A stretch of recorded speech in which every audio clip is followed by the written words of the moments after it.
Welcome to Dad's Revenge, where quiet men prove that patience is a strength. Each story here is about a father who is underestimated, disrespected, or betrayed by the very people who should be protecting him, and how that father finds his own way to mend things. Welcome to today's story. I stood in a McIntosh County courtroom holding a leather notebook with 6 generations of my family's names in it, watching the lawyer my own son-in-law had hired argue that our land should be sold. 11 months earlier, after my wife's heart surgery, my daughter had her husband tell me, "Dad doesn't need to be part of this conversation." I said nothing. I kept teaching. I kept writing names in that notebook. Now the judge asked if I had anything to add, so I opened it to the first page. What was written there was about to decide if my family kept the only ground we had stood on. None of that had happened yet. 11 months earlier, on the Tuesday morning, I was standing at the whiteboard of a lecture hall at Savannah State University, drawing a family tree with a gap where a name should have been. Chalk dust, already gray on my knuckles. Somebody's grandmother, I told the 22 students in front of me, had sold her share of an island lot back in 1961 without telling a soul in the family. That was how a gap like this one got made. Not through some dramatic betrayal, through a signature nobody thought to ask about on a form nobody thought to keep. The carpenter's pencil I still carry behind my ear, the same one my father used to mark lumber with before he died, had left a thin gray smear along my shirt collar from where I'd tucked it back after sketching the boundary line.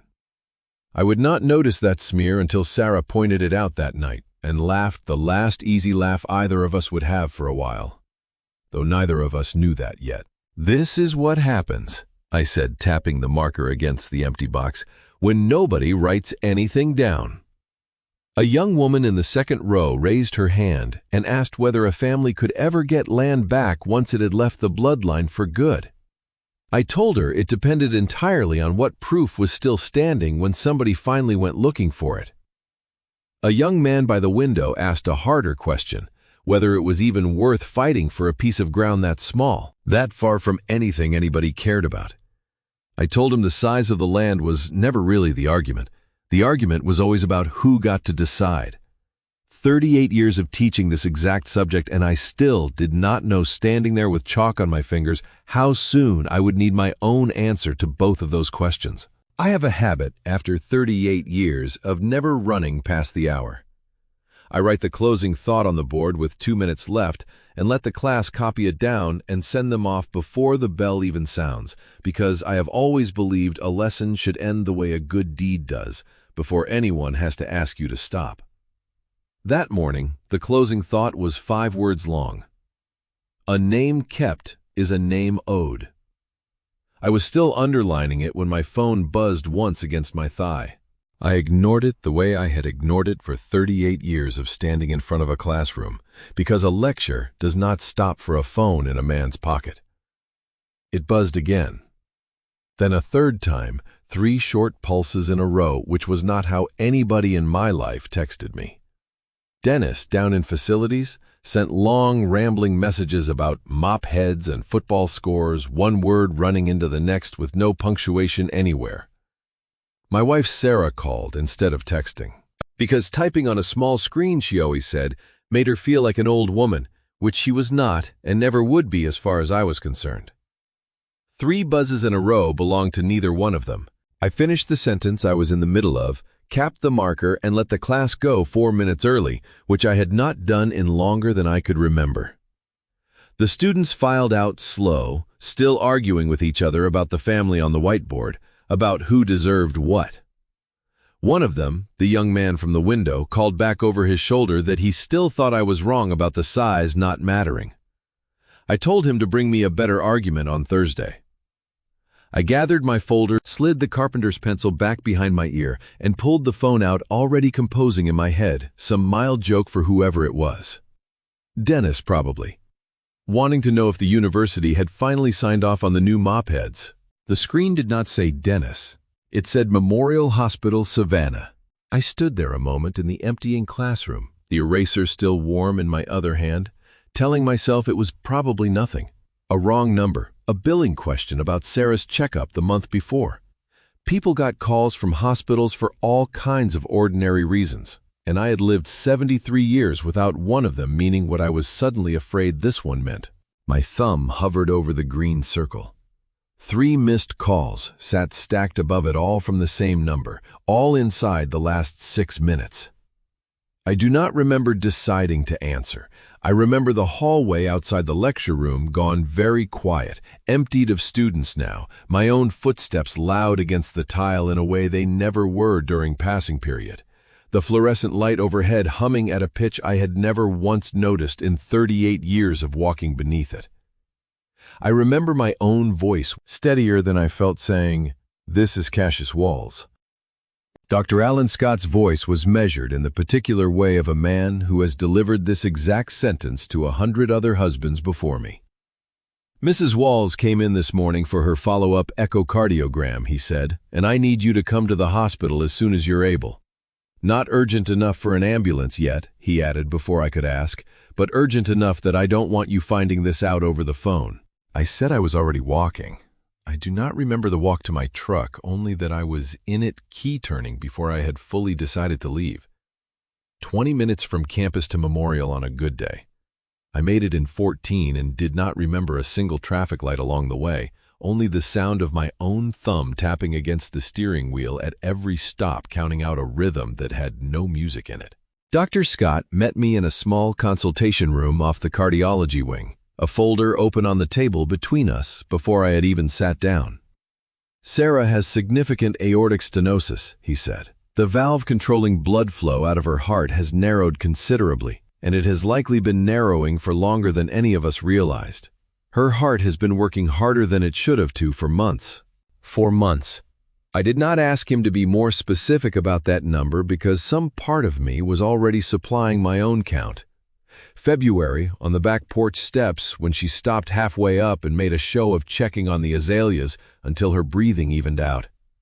April, the 2 flights to the parish hall when she waved me on ahead and said she would catch up, and I went because she asked me to. Because I have spent 45 years doing exactly what she asked me to, and calling that respect instead of what it sometimes was, which was looking away. He turned the folder toward me. An image on it I did not know how to read, and did not need to because his face told me everything the image would not.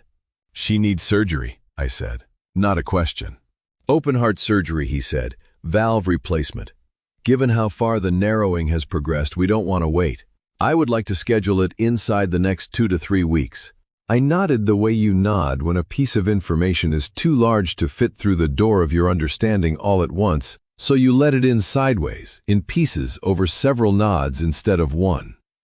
Dr. Scott kept talking statistics, success rates, and I heard perhaps 1 word in 4 of it, because underneath the numbers I had already started doing the other kind of math, the kind that has nothing to do with survival rates. 38 years married. 45 years since the day I first saw her in a church function, in a yellow dress, laughing at something her cousin said. And I had thought, with the plain certainty of a young man who does not yet know how rare that certainty is, that I would spend my life finding out what made her laugh like that. I called Aurora from the hallway outside Sarah's room because Sarah had heard me on the phone with the doctor and pointed without a word at my pocket, meaning call her, meaning now. Aurora picked up on the 4th ring. Road noise behind her voice. "What's going on?" "Your mother needs heart surgery," I said. I kept my voice level the way I have kept it level through every hard thing in my life because that is the only voice I know how to use for hard things. "They found a problem with her valve. It's serious." A pause longer than I wanted it to be. Then, "Okay, I'm actually headed into a meeting. Can I call you back this weekend?" "I promise, Dad." "This weekend?" I said that was fine.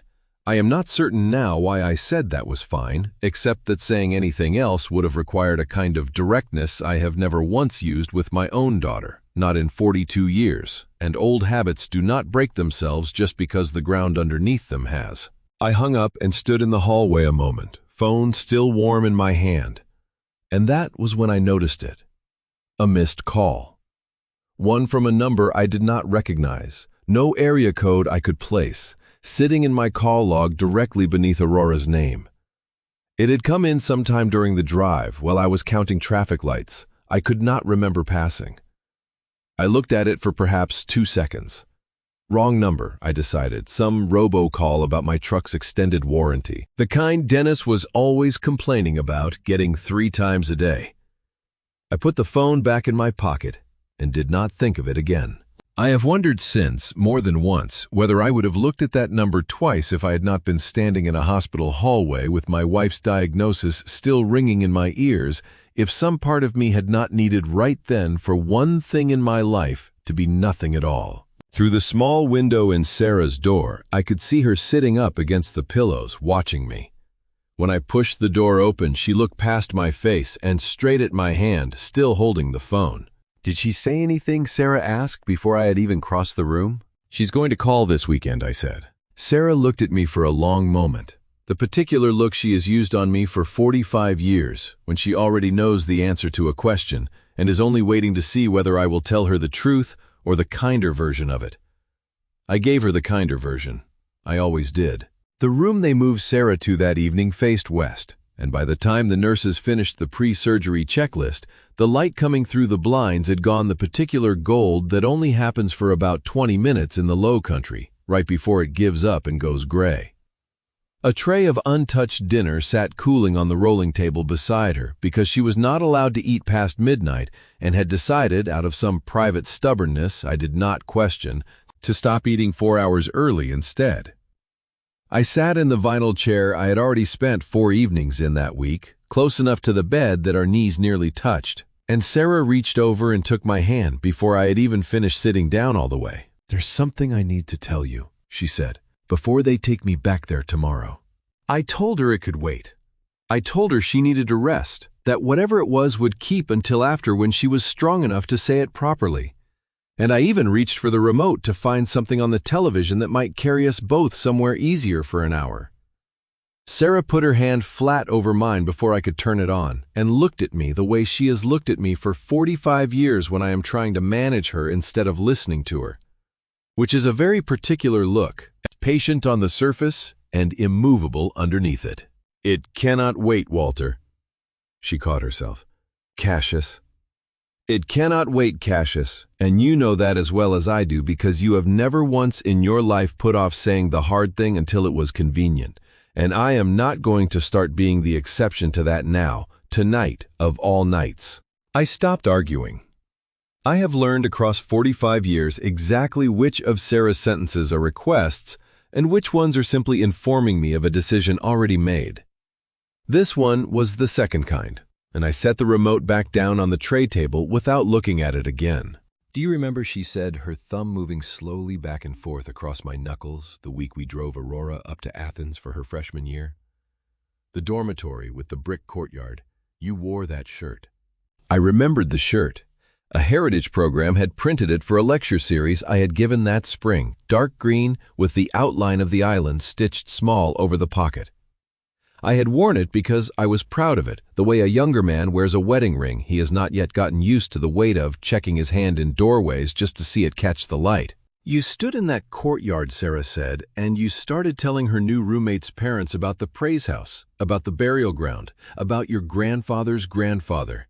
You were so happy, Cassius. I had not seen you that happy in months, not since your own father passed." And Aurora stood there the whole time with her arms crossed, not saying a word, and I thought she was just tired from the drive. 11 hours in that car with all her boxes. I told myself that was all it was. Her hand tightened around mine. Not hard, just enough that I felt it settle into something heavier than it had been a moment before. "She was not tired," Sarah said. "She found me later that night after you had already driven part way home to make your Monday lecture, standing in the parking lot behind the dining hall, where she thought no one from her new hallway could see her. She was crying, and she was furious, and she made me promise never to bring it up again, not you, not the island, not any of it, in front of anyone she had just met." I sat very still. Somewhere down the hall, a cartwheel needed oil squeaking twice and then going quiet, and I found myself listening to it instead of to what Sarah had just said, the way a man listens to a small, ordinary sound when a larger one has left him nowhere safe to stand. "I promised her," Sarah said. "I promised our daughter I would not tell you that she was ashamed. And I have kept that promise for 22 years, Cassius. 22 years of watching you wonder out loud why she calls less than you'd like, why she waits 3 days to answer a text, and letting you believe it was just distance or busyness or the ordinary drift of a grown child. I let you believe the easier story.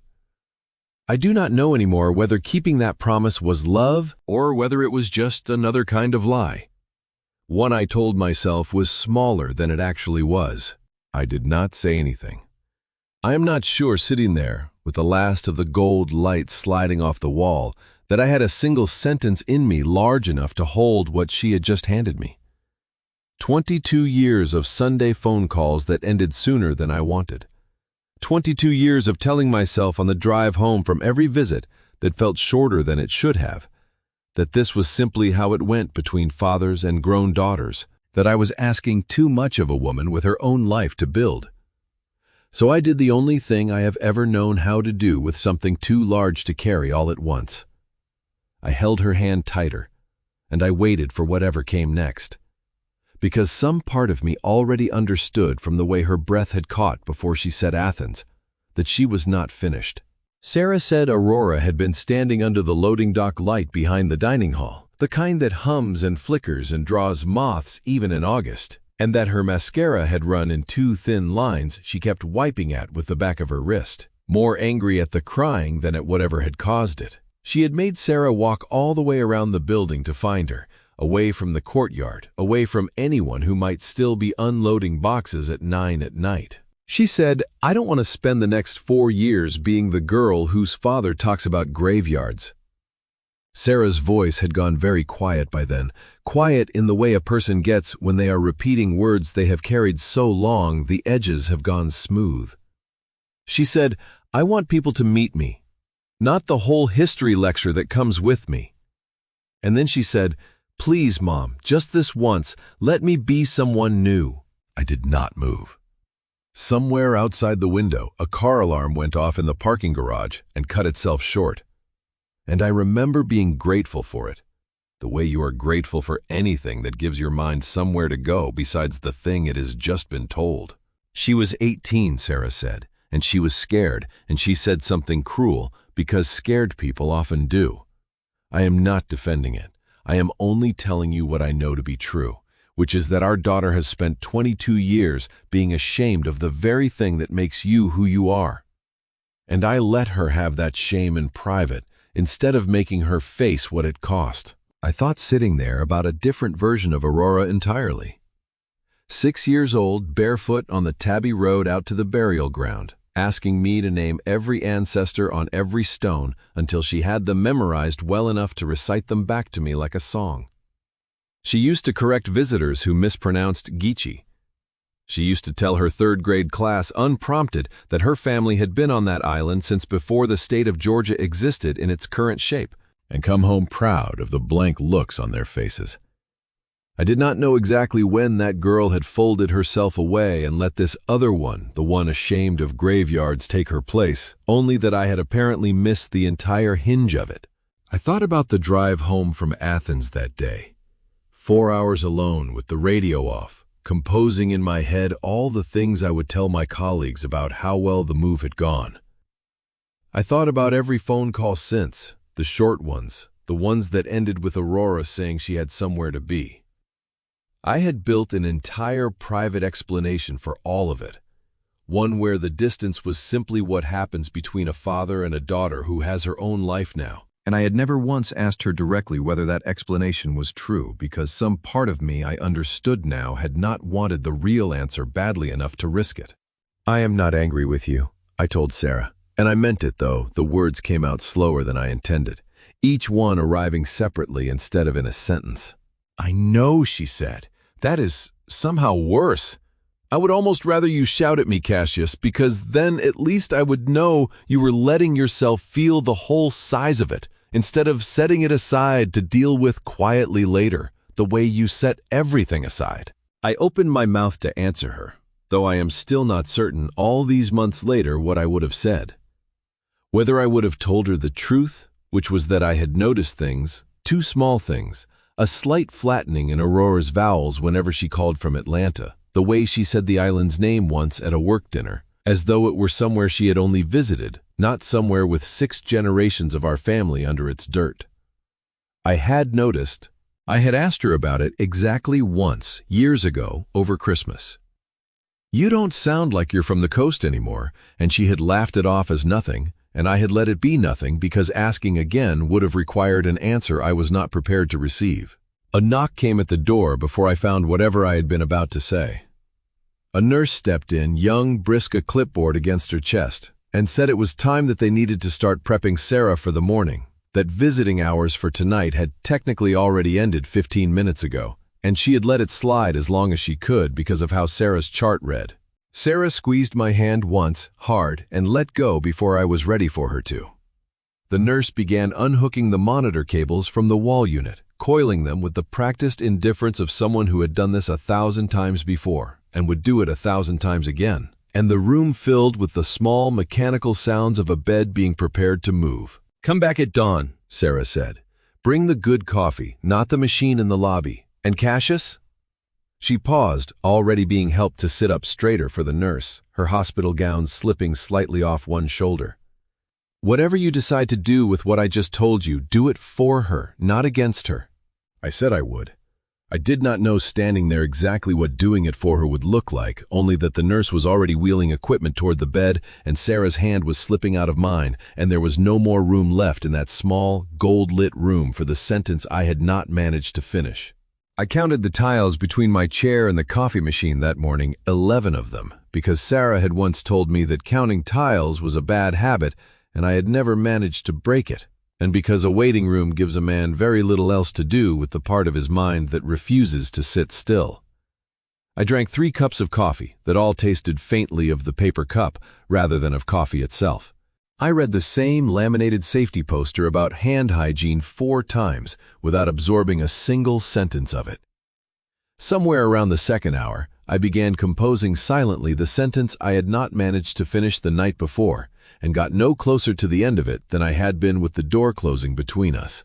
A volunteer in a blue vest came by twice with a card of crossword puzzles and half a granola bar's worth of small talk about her grandson's baseball season, and I am not ashamed to say I was grateful for both visits, because they gave the part of my brain that kept imagining the inside of an operating room something else to hold instead.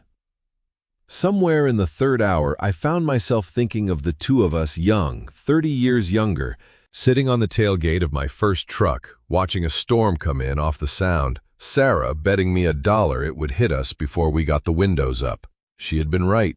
She was usually right, about weather and about people, and I had married her for exactly that reason, among several others. A man 2 chairs down, gray-haired, a rosary wound loose around one fist, caught my eye at some point and asked without much preamble who I was waiting on. I told him. He told me about his own wife, a hip replacement, her 3rd surgery in as many years, and we sat there trading small facts about people we had never met and would likely never see again. The particular kindness strangers offer each other in rooms built for waiting. At 11 minutes past 10, a woman in scrubs pushed through the double doors and scanned the room until she found me. I was on my feet before I had decided to stand. "Dr. Scott's team," she said. "The surgery went very well. The new valve is functioning exactly as we hoped, and Sarah is already in recovery. She's going to be groggy for a while yet, but you can see her." My knees did something I am not proud of. A brief, unreliable buckle I covered by gripping the back of the chair, and I said "thank you" more times than the sentence required, because I did not trust myself to say anything longer without my voice breaking somewhere in the middle of it.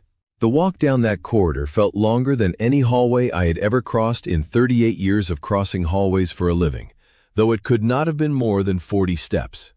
I counted them anyway out of habit and lost count twice, which had never once happened to me before in any hallway on Earth. They walked me back through a set of doors marked "Staff Only" into a recovery bay divided by pale curtains, machines humming their small steady rhythms on either side of us. The air thick with the particular antiseptic smell that clings to the back of your throat long after you leave a hospital. And there she was, paler than I had ever seen her, a tube taped along one cheek, her hair loose and damp against the pillow in a way it never was at home, where she pinned it up before I even woke most mornings. But her eyes opened when I came near and found mine, and she lifted one hand off the blanket. Not quite a wave, just enough to say, "I am here. I am still here." They fixed it. I told her, my voice cracking down the exact middle of the sentence, the way I had been trying to avoid all morning. "You are going to be just fine, Sarah." "Told you," she managed barely above a whisper, and I let myself smile for what felt like the first real smile in 2 days, though I did not yet have the composure to answer her with anything clever back. A nurse moved past the curtain, checked the monitor, made a small note, and slipped back out without a word. The quiet, efficient rhythm of someone who had watched 100 husbands stand exactly where I was standing. I took out my phone and photographed her exactly as she was, pale against the white sheets, hand lifted alive. I opened the family group thread, the one with Aurora and Jason in it, unused since some birthday months back, and typed with fingers that would not quite settle. "Mom's surgery went well. She's awake. She would love to hear your voice." I sent it and set the phone face down on the rolling table beside the bed and took Sarah's hand in both of mine. And for a while, neither of us said anything at all, only listened to the monitor counting out its patient green rhythm beside her, 62 beats a minute, steady, doing exactly what it was built to do. The phone buzzed against the metal table once, and I picked it up before I had decided to. 3 small dots appeared beneath my message, blinking someone typing. They vanished. A few seconds later they appeared again, then vanished a second time. The particular unfinished rhythm of someone starting a sentence and abandoning it, starting again. I sat there with my thumb hovering over the screen the way I had hovered over it in a different hallway not 2 days before, and waited to see what my daughter had finally decided to say. The dots vanished a third time and did not come back. I sat with the phone in my hand long enough that the screen dimmed on its own, and I had to tap it awake again, and in that small gap of darkness and light, I told myself several different versions of what she might say. That she was scared and needed a minute. That she was driving and would call the second she pulled over. That she loved her mother, which I already knew, which had never once been the question. A new message finally landed, not from the 3 dots settling into words, but from an entirely different name at the top of the screen. Bryant. "Hey, it's Bryant," the message read. "Aurora's really overwhelmed with some things going on with us right now, and asked me to handle family stuff for a bit. Dad doesn't need to be part of this conversation. We'll loop you in when things settle down. Glad to hear Sarah's doing okay." I read it once.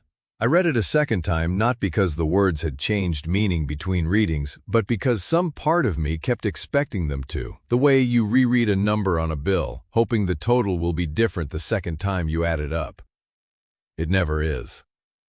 Dad doesn't need to be part of this conversation. 6 words sent by a man I had shaken hands with perhaps a dozen times in 19 years, standing in for the one voice I had actually been waiting to hear.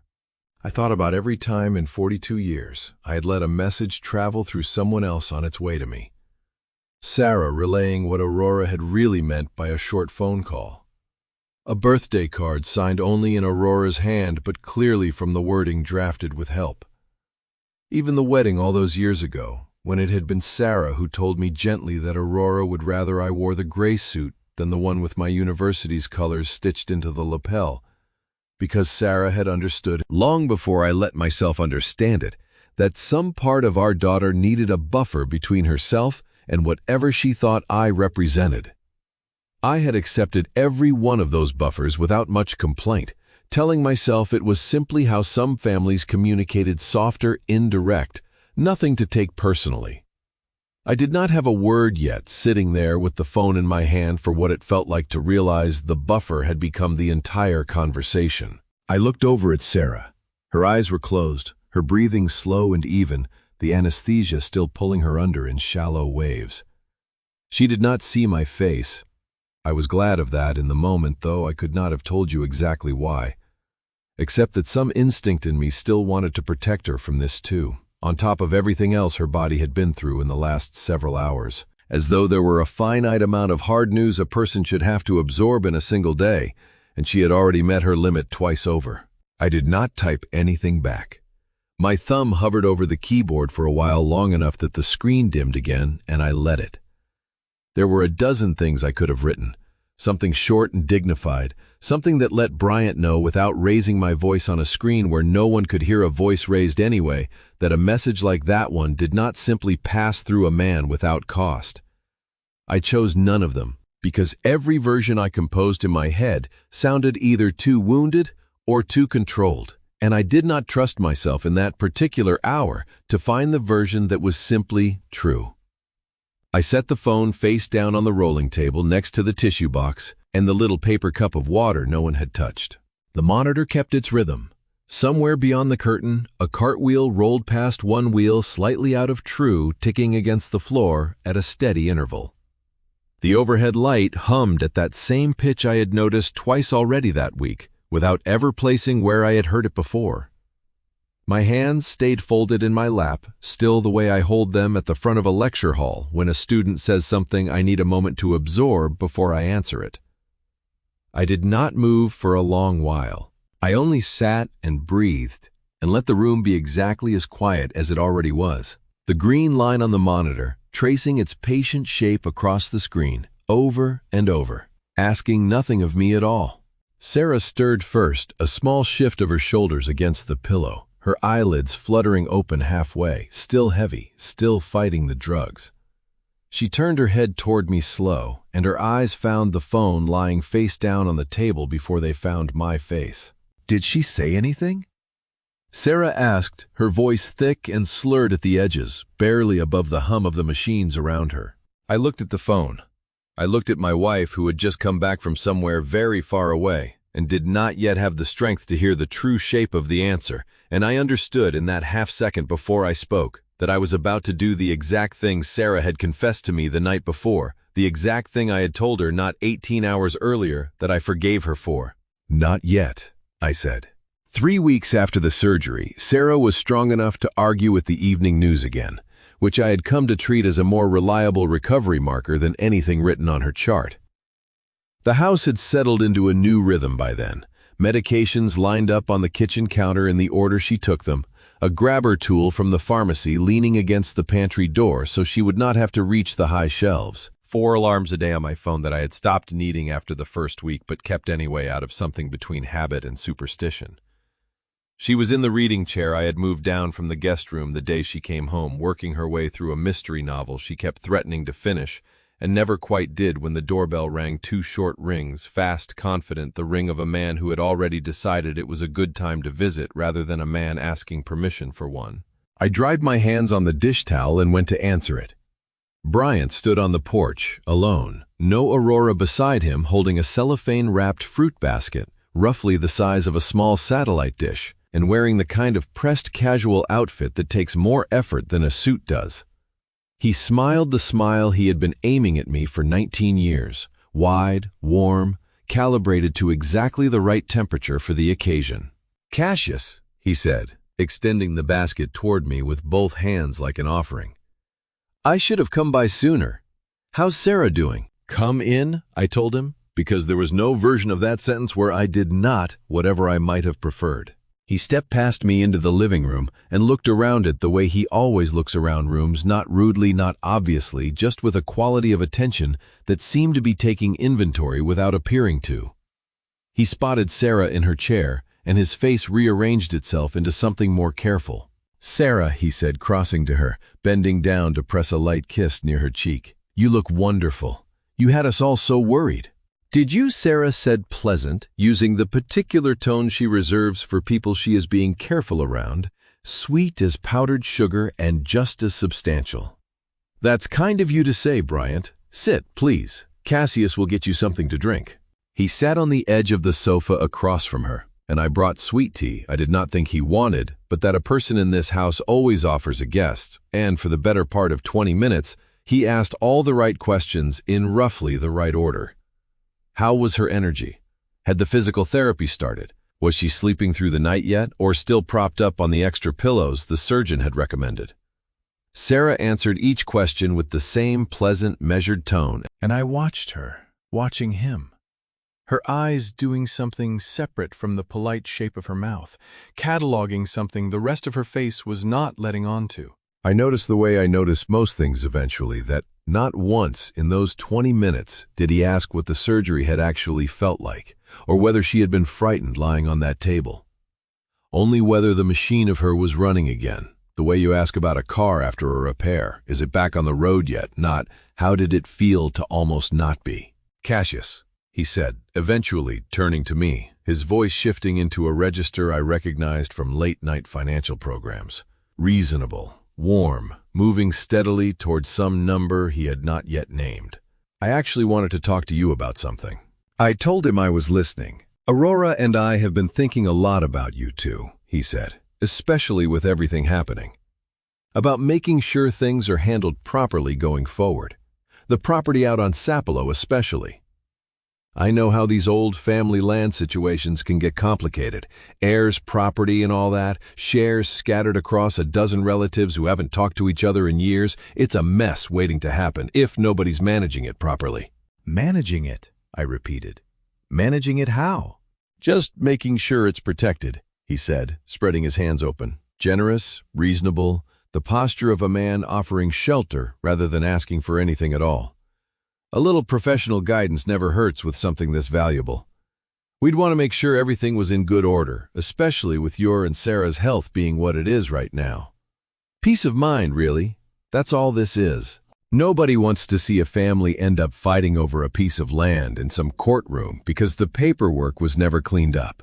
I looked at him for a moment before I answered, considering the particular strangeness of being offered guidance by my own son-in-law on the one subject I had spent 38 years becoming the actual expert in.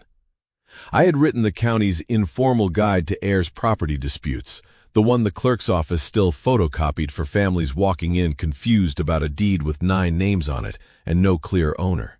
I had sat on 2 advisory panels for the State Historical Society, specifically because of how well I understood the exact tangle Bryant was describing to me now, as though I had never once encountered it in my life, as though I were some elderly man who needed a younger relative to explain his own field back to him over sweet tea in his own living room. Managing. What exactly, I asked him. Be specific. Bryant's smile arrived a half-second late, the kind of delay that would have meant nothing from anyone else and meant everything from him, because in 19 years I had never once seen his smile need a runway before takeoff. Just typical estate planning things, he said. Making sure all the shares are documented properly, that kind of thing. Nothing specific yet. We're still early in the conversation, honestly. I didn't mean to get ahead of myself. That was not an answer, and we both knew it was not an answer, and we sat there for a moment in the particular silence that follows a question a man has decided not to actually address. Sarah shifted in her chair, the reading chair's old spring giving its familiar small complaint beneath her, and said nothing at all. Which from Sarah was its own kind of statement.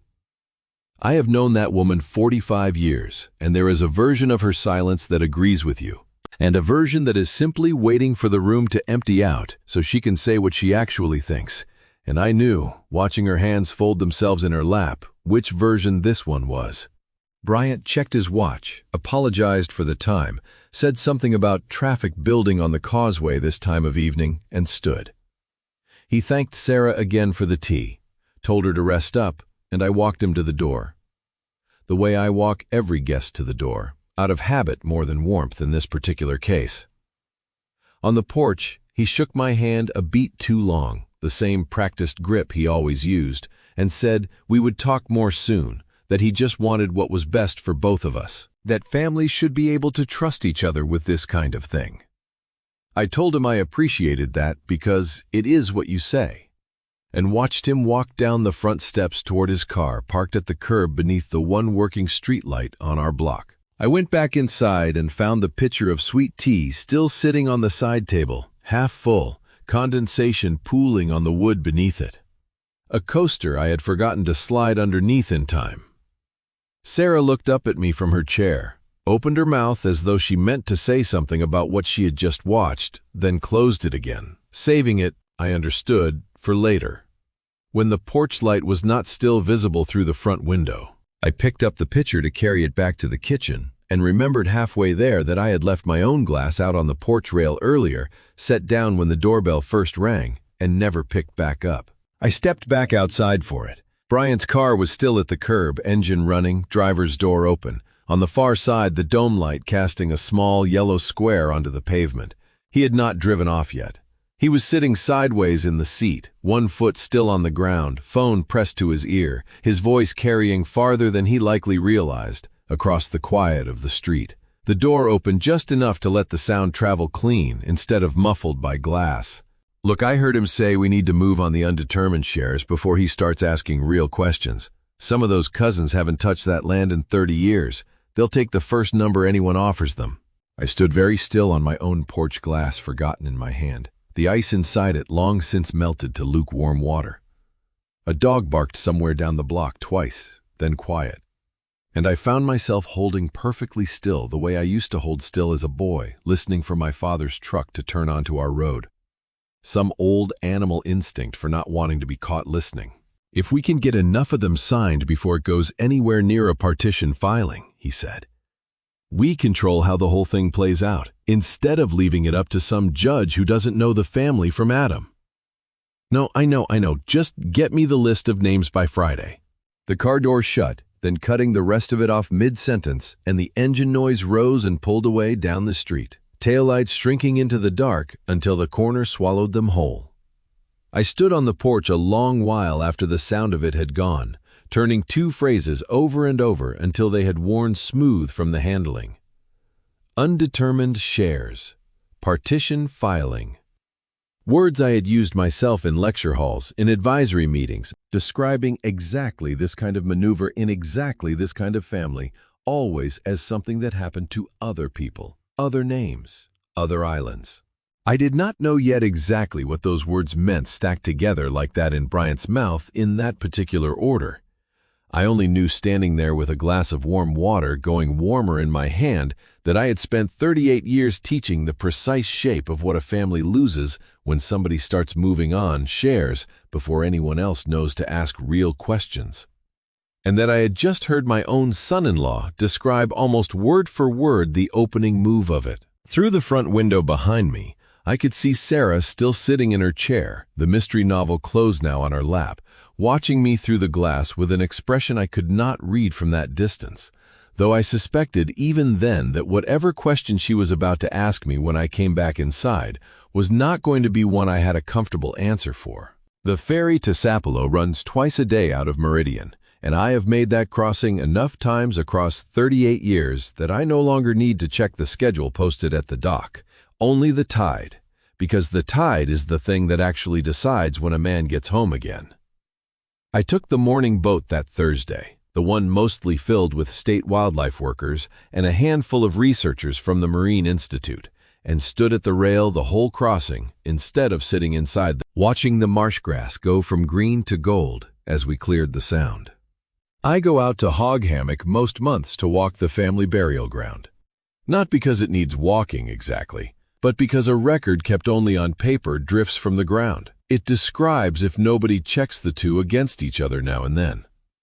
I had my notebook with me that morning, the leather one, already thickening with entries that had nothing to do with graves and everything to do with the last several weeks.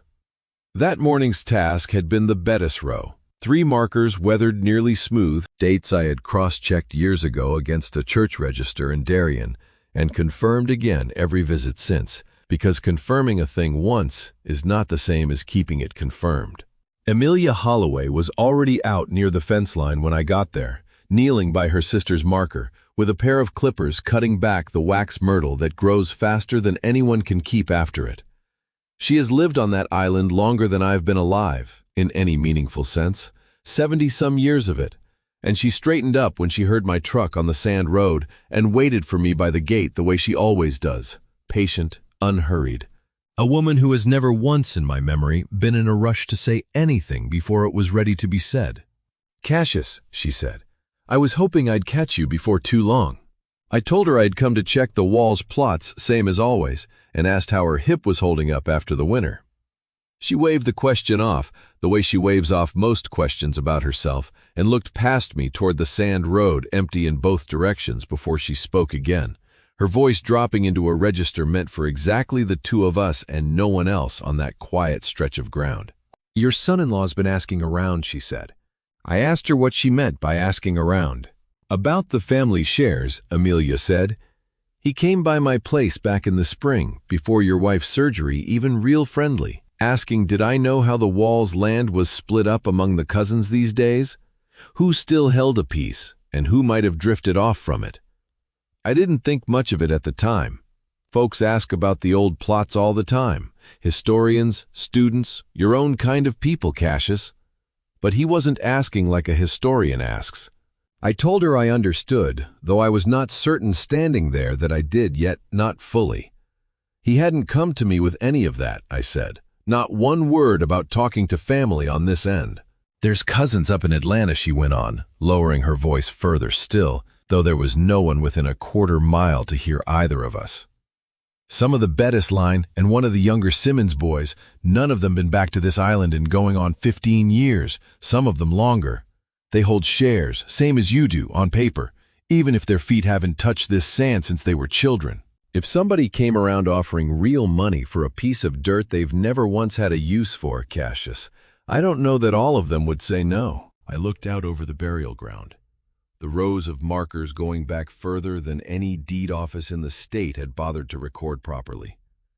Names I had spent 38 years cross-referencing against tax rolls and church registries, and the memories of women exactly like Amelia. Women who kept the truth of a place in their mouths long after the paperwork had failed to keep it anywhere else. "You be careful," she said, and reached out to squeeze my forearm, once firm, the way an aunt squeezes a nephew she has decided needs saying so plainly he cannot later claim he misunderstood. Man like that doesn't come around asking questions for nothing. I thanked her and told her I would look into it properly, and meant it more than I think she realized in the moment. The ferry back that afternoon felt longer than the crossing out had, though it covered the same water in the same amount of time. I drove home from the dock with both hands set hard on the wheel, at 10 and 2, the way you drive when your body has decided ahead of the rest of you that it needs something solid to hold on to. Undetermined shares. Cousins in Atlanta who hadn't touched the sand in 15 years. A man who asked questions like that for something, never for nothing. I did not go home first. I turned instead toward the county courthouse, because there is exactly one way I know to answer a question that has started keeping me up at night, and it has never once in 38 years been to wait patiently and hope the answer arrives on its own. I had built a career out of exactly this instinct, out of driving toward records instead of away from them, and it did not occur to me until I was already parked outside the clerk's office, engine ticking as it cooled, that I had never once before had to point that instinct at my own family's name. The McIntosh County Clerk of Court's office occupies the ground floor of a squat brick building on Court Square in Darien. The kind of building that has clearly been renovated exactly once since it was built sometime in the 1970s, with drop ceilings and fluorescent lighting laid in over whatever more graceful bones the place had started with. I have spent more hours in that building than I would care to count, across 38 years of research, enough hours that the woman behind the counter, a heavy-set woman with reading glasses on a beaded chain, recognized me before I had finished crossing the lobby. "Professor Walls," she said, "don't usually see you in here without an appointment already on the books." I told her I was looking into something for the family this time, not the Historical Society, and gave her the name. Walls. Sapelo Island parcels the old heirs property tracts out at Hog Hammock. She typed for a moment the particular unhurried two-finger typing of someone who has been doing the same job long enough to no longer need to look at the keys. And then her eyebrows moved just slightly, in a way I have learned over the years to read as a person finding something they did not expect to find. "Huh," she said. "Well, that's funny timing. Something did come across just recently on that exact parcel group. Let me pull it for you." I asked her how recently. "Couple weeks," she said, already walking toward the file room behind the counter. "Give me just a minute." I waited at the counter, one hand resting on the worn wood of it, listening to a printer somewhere behind the wall churning through something slow and mechanical, and a radio playing low from an office down the hall, the local country station, a song I half recognized and could not name. I thought standing there about every time in 38 years I had waited at a counter exactly like this one for a record about someone else's family, a stranger's grandmother, a stranger's disputed acre, feeling nothing more urgent than professional curiosity while I waited. I had built an entire career on the particular comfort of other people's paperwork, the safe distance of it, the way a man can spend his whole working life inside the wreckage of families that are not his own, and mistake that closeness for something like immunity. This was a different kind of waiting.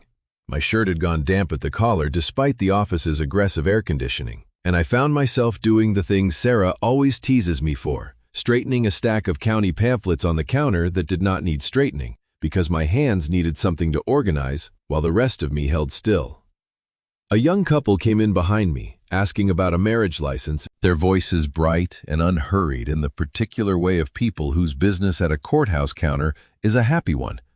And I envied them briefly with an intensity that surprised me, the way you can envy strangers for standing on the ordinary side of a morning you yourself have just stepped off of. I thought of Sarah at home, 3 weeks out from surgery, still not cleared to drive, waiting for me to bring back groceries, and whatever news I had promised her over breakfast would be nothing serious, probably nothing at all.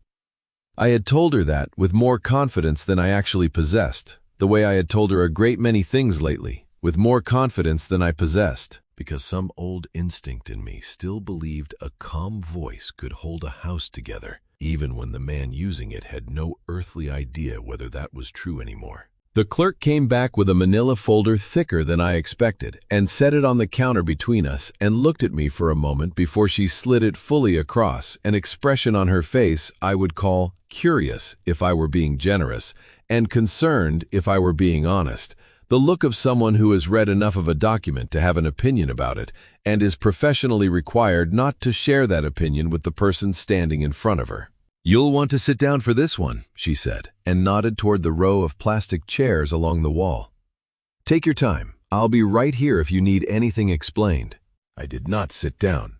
I opened the folder standing right there at the counter because whatever was inside it, I did not think I could carry it across the room first and pretend otherwise. The cover page was a standard county filing form, boxes and lines, the kind of document I had filled out myself 100 times over the years, on behalf of families who could not read the fine print on their own.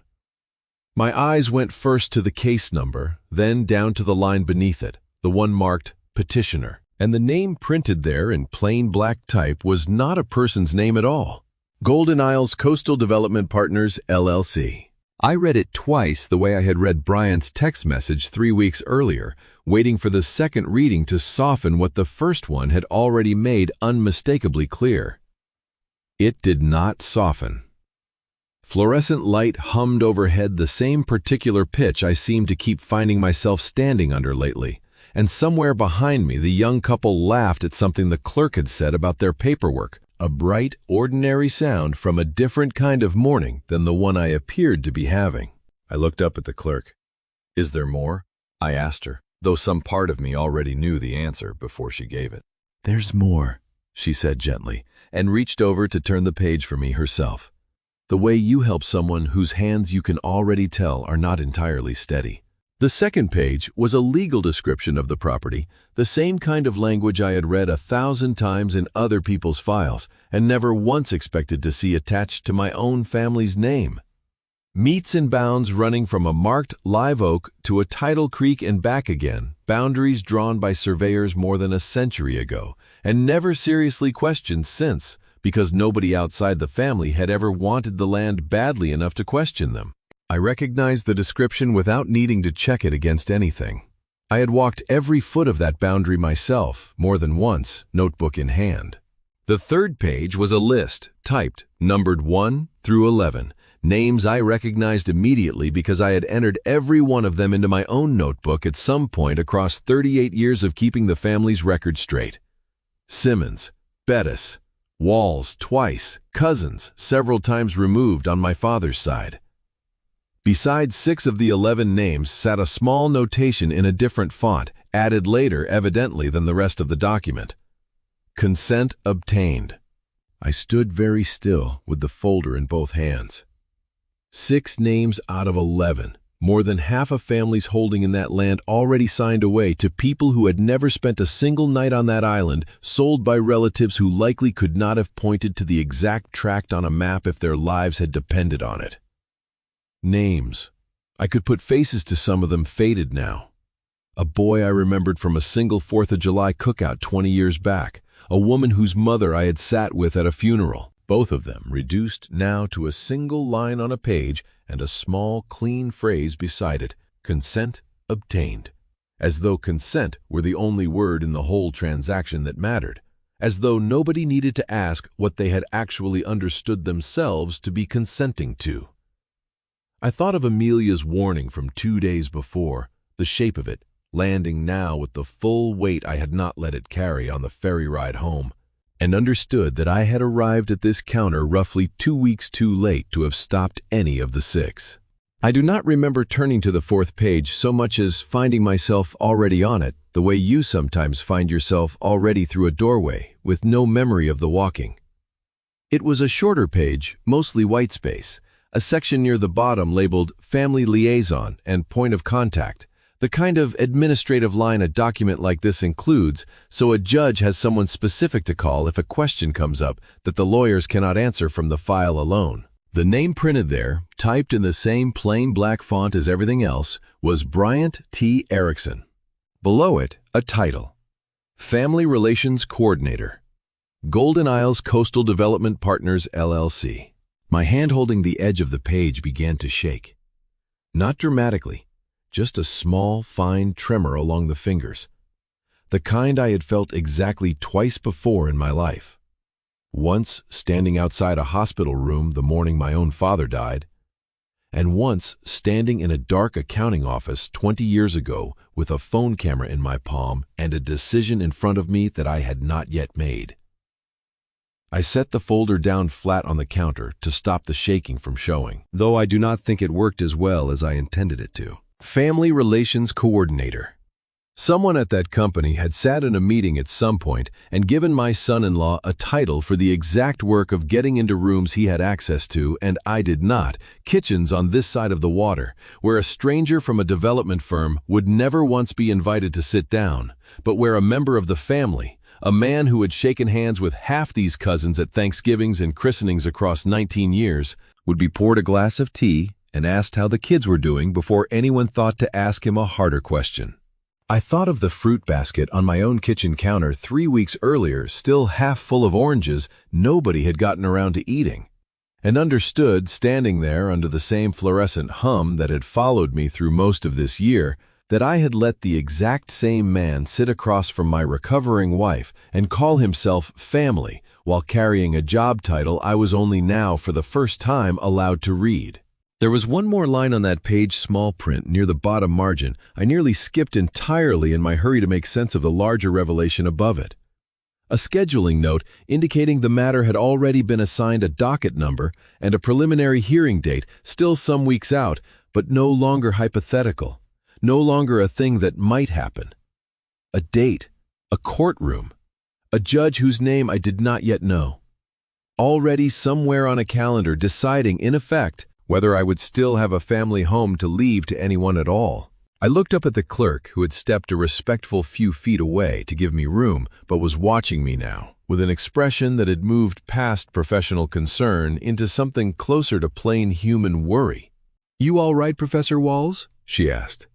I told her I was fine, which was not true, and asked if I could get a copy of the full file to take with me. The clerk carried the folder to the copier herself, telling me to sit this time, and I did in one of the plastic chairs along the wall, because my legs had begun agreeing with her assessment, even if the rest of me was still reluctant to admit it. She brought the copy back warm from the machine and handed it over, along with the original, and I flipped past the pages I had already seen to the section beneath them, a set of exhibits labeled with small, tabbed letters. The respondent line, further down than I had gotten before, read, "Estate of Walls Family Heirs," a phrase that struck me as strange the moment I read it, because I was not aware until that exact sentence that any part of me had already become an estate in someone else's paperwork while I was still very much alive to object to the designation. Beneath it sat an exhibit marked Proof of Attempted Service, a single page documenting the company's efforts to formally notify affected family members, and near the bottom, a line I nearly missed entirely, a date and a timestamp beside my own name, an attempted verification call.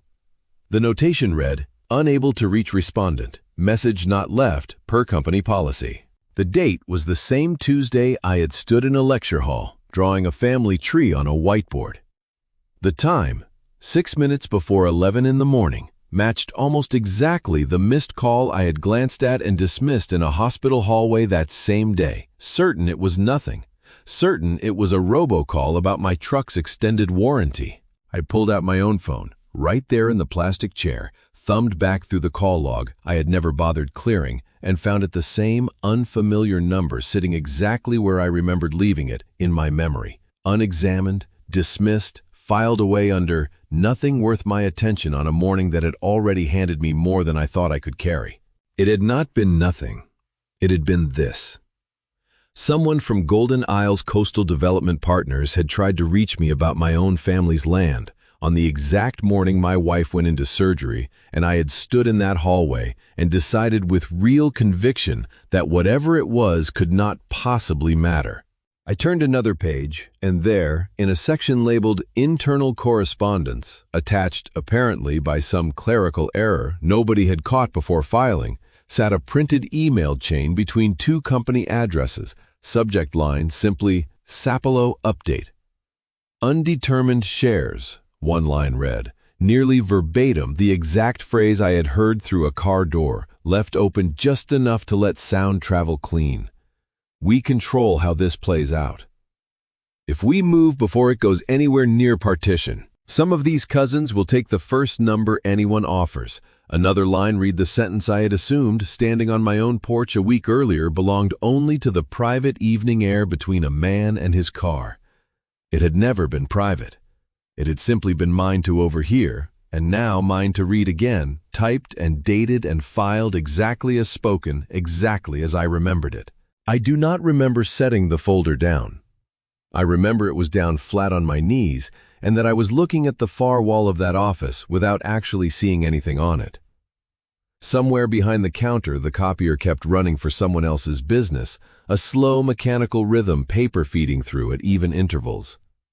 The country radio station had moved on to a different song. A phone rang twice at the far desk, and someone picked it up and said, "The clerk's office, please hold," in a voice pitched for exactly that sentence and nothing more. The fluorescent light hummed on indifferent, the way it had hummed through every other room I had stood frozen in that year. The young couple from earlier walked past me, toward the exit, their marriage license folded into a bright new envelope, laughing about something neither of them bothered to lower their voices for, and the ordinary happiness of it passed by me like weather through a window I could see but not open. I called Sarah from the parking lot, sitting in my truck with the engine off and the windows still up, the cab already gone warm in the afternoon sun. She picked up on the second ring, her voice bright, asking whether I had remembered to pick up her prescription while I was out. "Cassius," she said when I did not answer fast enough. "What's wrong?" I opened my mouth to tell her, and found that my voice, when it finally arrived, did not sound entirely like my own. "There's a lawsuit," I said, "against the land, against us, and Bryant is the one running it." I heard her set something down on the other end, a cup, a book, something that made a small, definite sound against a hard surface. "Come home," she said, "right now. And Cassius, call someone before you do anything else." I sat there afterward, with the phone still warm against my ear, long after she had hung up, my hand on the key in the ignition, not yet turning it. 38 years of teaching other people how families lost land had not prepared me for the particular arithmetic of watching it happen to my own, in real time, with my own son-in-law's name typed neatly into an official title on page 4. I tried to decide which single phone call I was capable of making first, a lawyer I did not yet have, or a daughter I was no longer certain I still did, and found I had no answer ready for either. A community fellowship in heirs property advocacy. The kind of specialty that exists precisely because families like mine keep needing it. His assistant walked me straight back the moment I gave my name, which told me before he said a word that he had cleared space in his morning for whatever I was about to hand him. He stood when I came around the desk instead of staying behind it, and shook my hand with both of his, the grip firm, and held a beat longer than a stranger's grip usually holds. "Professor Walls," he said, "it's been a long time." I did not immediately place him, and something in my face must have said so, because he smiled not unkindly and told me his name again, slower, and mentioned the library. The old campus library where he used to work the overnight desk while he finished his undergraduate degree 16 years back, before law school, before any of this. I remembered him then, or something close to remembering. A serious young man reshelving periodicals at 11 at night, while I sat at a corner table finishing grading. The two of us the only people awake in that building most weeknights for the better part of a semester. I did not remember until he told me that I had once learned through a colleague on the financial aid committee that he was 3 weeks from withdrawing over an unpaid balance he was too proud to ask anyone about directly, and that I had quietly arranged an emergency grant through the department's community fund to cover it, on the condition that my name never be attached to the paperwork. "You never told me it was you," Kellen said. "I only found out years later when I asked someone in financial aid who had sponsored the grant, and they weren't supposed to tell me, but they did anyway." He opened a drawer in his desk and took out a worn business card, the edges soft from handling, my own name printed on it in a font the university had stopped using over a decade ago. "You gave me this the week after. Told me to call if things ever got hard again. I never called. I kept it anyway." I sat down across from him because my legs had again begun making decisions ahead of the rest of me, and told him everything: the diagnosis, the surgery, the text message from a man who was not my daughter, the fruit basket and the vague talk of protection, the overheard call through a car door, Bryant's title on page 4, the 6 names already signed away, the docket number sitting on a judge's calendar somewhere I had not yet learned to picture. It took longer to tell than I expected. Laid out end to end like that, and hearing it aloud in Kellen's quiet office made the whole shape of it land differently than it had landed in pieces over weeks in my own kitchen and my own truck. Kellen listened without interrupting his pen still the entire time, which I noticed because most lawyers I have dealt with take notes compulsively, a habit that says more about their own anxiety than their attentiveness. When I finished, he leaned back and exhaled slowly through his nose. "What you're describing is a forced partition action," he said. "It's one of the oldest tricks in the book for stripping heirs' property away from black families specifically, and it still works because the law on paper treats a piece of inherited land like a stock certificate. Any single co-owner, even one who holds a tiny fraction and hasn't set foot on the property in decades, can petition a court to force a sale of the whole thing. If the majority of shares consent, or even come close, a judge can order the entire parcel sold at auction and the proceeds divided by percentage. 6 signed consents out of 11 puts them well past halfway." I asked him what stopped it. What kept a family from simply losing everything the moment enough distant cousins signed a piece of paper? "Proof," he said.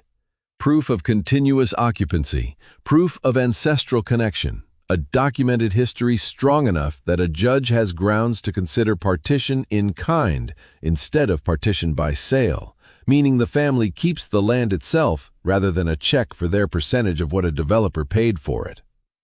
Most families don't have that proof. It's scattered, or it was never written down to begin with, lost to fires or floods, or just to time." I thought of the notebook in my jacket pocket, the one I had carried into that office without a second thought, the same one I carried everywhere, thick with 38 years of names and dates and burial records. I had always understood as an act of love toward people who could no longer speak for themselves, kept for their sake and for my own peace of mind. Never once in all that time for a courtroom. Kellen was still talking something about filing deadlines, but I had stopped fully hearing him because I was looking down at my own hand, resting on my jacket pocket, feeling the shape of that notebook through the fabric. Understanding for the first time that I was not merely carrying a record of who we had been. I was carrying the only proof that might let us stay. Sarah told me all of this herself later that evening, sitting across from me at the kitchen table with her hands wrapped around a mug of tea gone cold from disuse. And I am going to tell it to you now the way she told it to me, because you need to hear it before I explain what we did with it. She was alone in the house that afternoon, while I was still on River Street with Kellen resting in the chair by the window, the way the doctor still wanted her resting most afternoons, when the phone on the side table rang with a number she did not recognize, area code somewhere out of state. She almost let it go to voicemail. She has never once, in 45 years, let a ringing phone go unanswered if she was in reach of it. Some old habit from raising a child who might need her at any hour. And that habit outlasted the child needing her by several decades. "Bryant, honey, is that you?" a woman's voice said, before Sarah had gotten a full hello out. "I've been meaning to call and check on you since the surgery. How's your mother-in-law doing?" Sarah told the woman gently that she thought there might be some confusion, that this was actually Bryant's mother-in-law she had reached, not Bryant himself. She said she almost apologized for the confusion herself out of pure reflex, the way a person does when someone else has made the mistake, but the silence afterward feels like it needs filling, regardless. "Oh Lord," the woman said, and laughed at herself, a warm, easy laugh. "I am so sorry, honey. I must have hit the wrong contact. My eyes aren't what they used to be, and half these numbers look the same to me now. This is Denise, Bryant's aunt on his father's side. Well, since I've got you, tell me how you're recovering. That boy talks about you all the time, you know. Worries about you." Sarah said she almost let the call end there politely, the way you let a wrong number end once the confusion is cleared up. But something in the woman's voice, warm and unhurried, made her stay on the line a moment longer, and she asked, mostly out of courtesy, how Bryant was doing himself, whether the family up north was well. "He's all right," Denise said, her tone shifting slightly, something more careful entering it.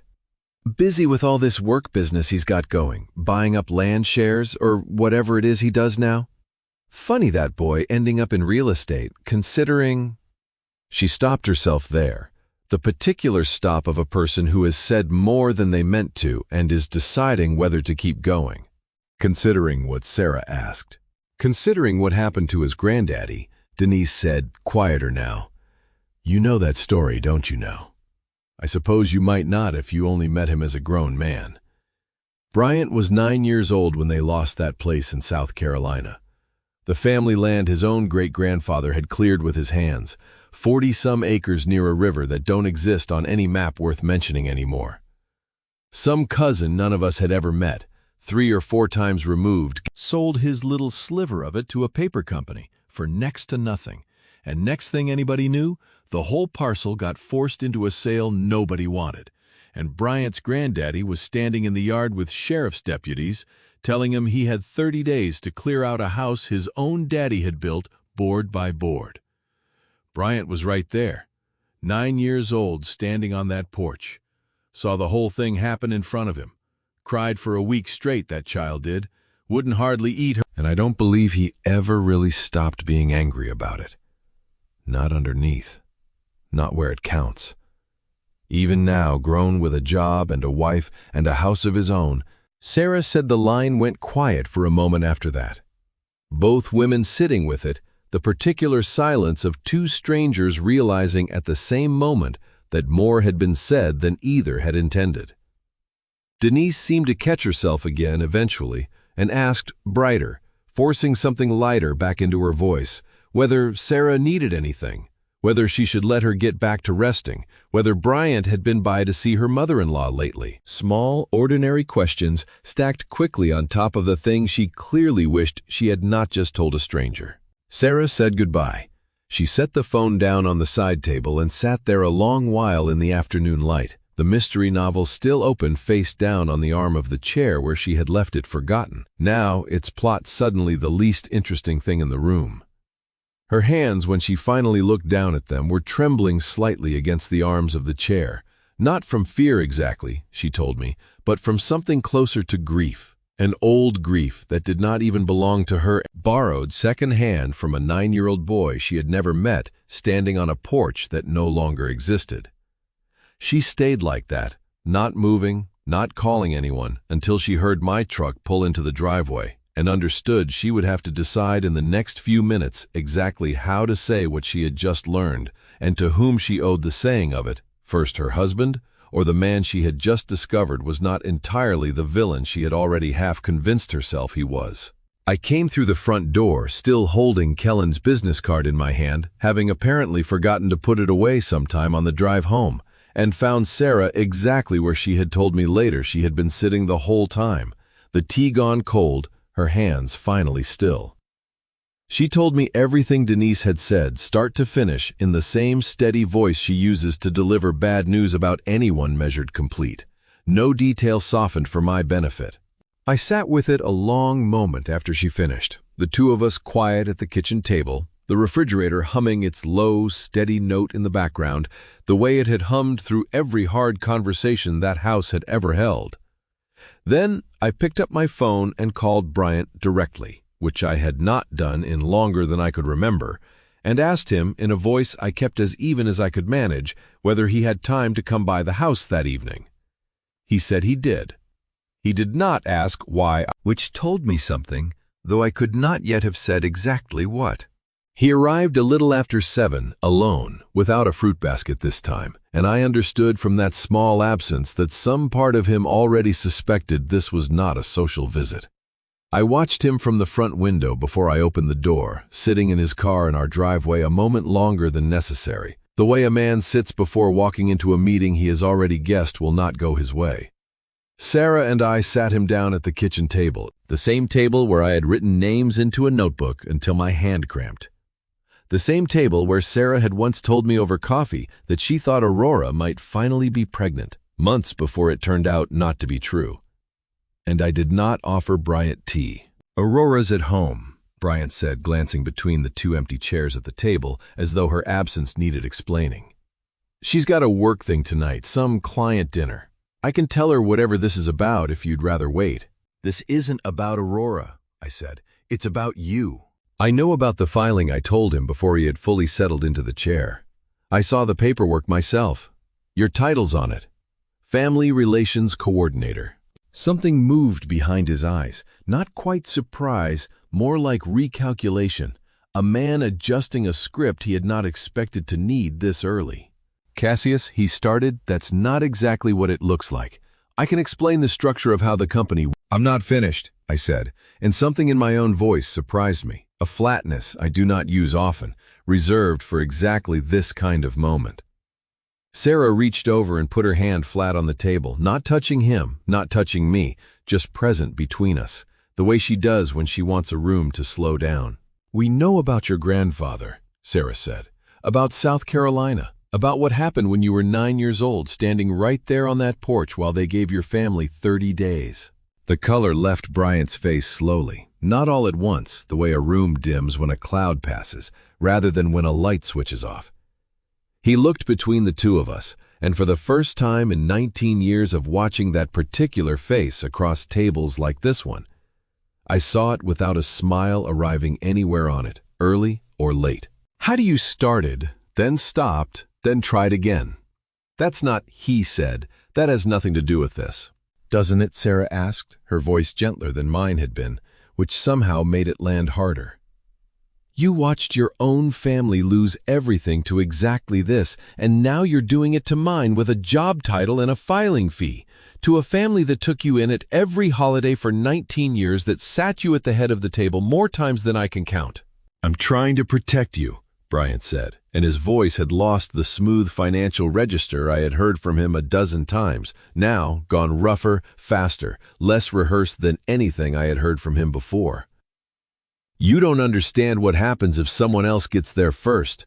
Some development company that doesn't know your name, doesn't care that you've got 6 generations under that ground. They'll come in with lawyers and money and they will not lose. I've seen it happen. I watched it happen to my own family. And nobody in that yard had a single lawyer or a single dollar to fight back with. At least if it's me running this, I know the people involved. I can make sure you and Sarah get taken care of, no matter how it lands. At least this way, I can control the—" "Control," I repeated. He heard it land. I watched it land, the exact word doing something to his face that none of my questions had managed to do all evening. Some old wound flinching under a name he had probably never let anyone put to it out loud before, not even himself. He opened his mouth again, another sentence already forming behind his teeth, some new version of the same argument, the same careful logic he had clearly built for himself over months of telling himself this was help and not harm. And then, for the first time since I had known him, 19 years of dinners and holidays and handshakes held a beat too long. Bryant Erickson simply stopped talking in the middle of it, the sentence hanging there unfinished between the three of us, and said nothing at all. Bryant's hands resting on the edge of our kitchen table closed slowly into fists, not aggressive, nothing aimed at either of us, more the particular stillness of a man holding something inside his own chest with everything he has. Both fists trembling faintly with the effort of it. None of us said anything for a while. Sarah did not fill the silence the way she sometimes fills silences out of kindness, to spare someone the discomfort of sitting inside their own unfinished sentence. She let it sit. I let it sit too. "I'm not," Bryant finally said, his voice lower now, stripped of the register he uses for closing arguments. "I'm not going to pretend I have a clean answer for that." "Withdraw the filing," I said. "That's the only answer that matters tonight." He looked at me, and for just a moment I thought I saw something shift, some door swinging partway open behind his eyes. The same look I imagine crosses a man's face when he catches, for just a second, a clear view of himself from somewhere outside his own head. Then it closed again. Not all the way, but enough that I understood I would not get the rest of it that night. "I can't just undo it," Bryant said. "There are other people involved now, the company, investors. It's not only my decision anymore, even if I wanted it to be." "That's not good enough," I told him. Sarah's hand tightened slightly against the table, not touching either of us, but present steady. "You made this decision alone, Bryant. Nobody forced you into that title. Nobody forced you to sit in my living room asking questions you already knew the answers to." He stood, pushing the chair back with more care than the moment seemed to call for, as though the ordinary courtesy of not scraping the floor was the only thing he still had full control over. "I need to think," he said. "I need to actually think about this, Cassius. That's the truth. I'm not going to sit here and give you an answer I don't mean, not tonight, not while I'm this angry at myself, and don't fully understand why yet." He left without shaking my hand, which had never once happened in 19 years, not at a single wedding, funeral, or ordinary Sunday dinner across all that time. A small absence that somehow said more than the whole conversation preceding it. I walked him to the door, out of the same old habit I could not seem to shed even now, and he paused there a moment on the threshold, looking back at me with an expression I could not fully place, something that might have been shame, or might only have been exhaustion, the two looking nearly identical on a tired man's face at the end of a long evening. Then he was gone, down the steps and into his car, and I watched from the doorway as his headlights swept once across the porch rail before straightening onto the street and pulling away into the dark taillights, shrinking smaller until the corner took them. Sarah touched my shoulder on her way past me toward the bedroom, said she needed to lie down, that her chest ached in the particular way it still sometimes did when a day asked more of her than her body currently had to give. I asked if she wanted me to come with her, and she shook her head, not unkindly, and said something I have turned over more than once since. "He's not the only one in this house who needs to sit alone with something tonight, Cassius." She has never once, across 45 years, asked me to follow her when she says something like that, and she did not ask now, only touched my shoulder once and kept walking, trusting me to know on my own whether I needed the house or the porch that night. I went out to the front porch alone and sat down in the chair I keep out there, the wood cool through my shirt, even in the evening warmth. The street had gone quiet, one dog barking somewhere several houses down, then stopping. A moth circled the porch light twice and gave up, drifting off toward some other bulb further down the block. Crickets kept their long, steady note going in the grass along the fence line. I did not turn on the porch light behind me. I sat in the dark. The street lamp did not quite reach and did not move for a long while. I thought of nothing in particular, which is not entirely true, though it is the truest thing I can tell you about what that hour actually felt like from the inside. I did not think in full sentences. I sat with my hands loose on my knees, the same hands that had held a phone face down on a hospital table without answering it.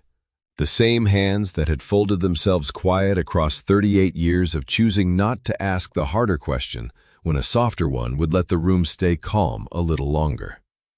I thought, without quite letting myself finish the thought, about a man who had just told me he needed to control the outcome because the alternative had once cost him everything. And I did not examine that night why the shape of that sentence had sounded for one uncomfortable second Less foreign to me than I would have liked it to.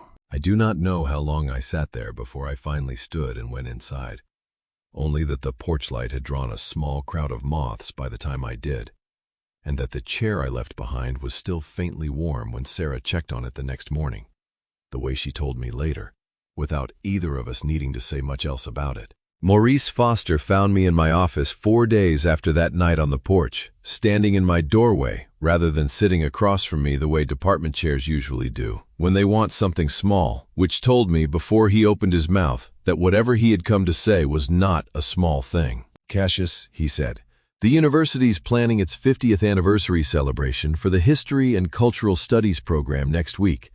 Faculty, alumni, a fair number of community members."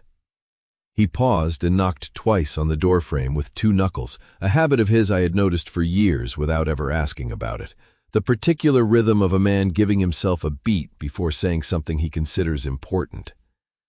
"The board wants to recognize you, formally. 38 years, the Community Archive Project, all of it. I wanted to tell you myself before it became something happening to you instead of something you agreed to." I told him I appreciated the warning, and asked because I could not immediately think what else to say, whether it was truly necessary. "Necessary might be the wrong word," Maurice said. "Deserved is the word I'd use." He looked at me for a moment with an expression I could not entirely place, somewhere between professional formality and something more personal underneath it. "I know this has been a hard stretch for you, Cassius. I don't ask what I don't need to know. But I think you should let this happen.